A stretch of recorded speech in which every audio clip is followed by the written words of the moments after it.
ايه ده؟ وانت بتاكل اكل اخواتك؟ انت مالك يا عم انت؟ باكل اكل اخواتي. اقول لك الحاجه باكلهم هم شخصيا، ولما سكتش هاجي اكلك، هاجي اكل هرقشك كده.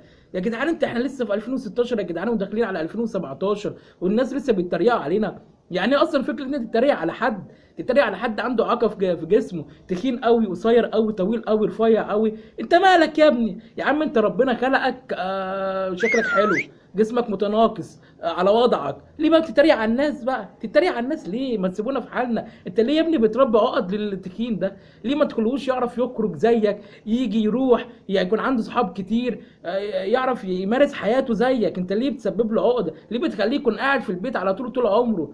يعني انت ليه خايف ينزل؟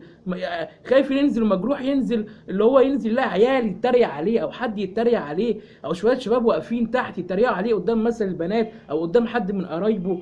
والله يا جدعان احنا بنخاف من الحاجات دي. انت ليه بتسبب له في عقده نفسيه يا جدعان؟ مش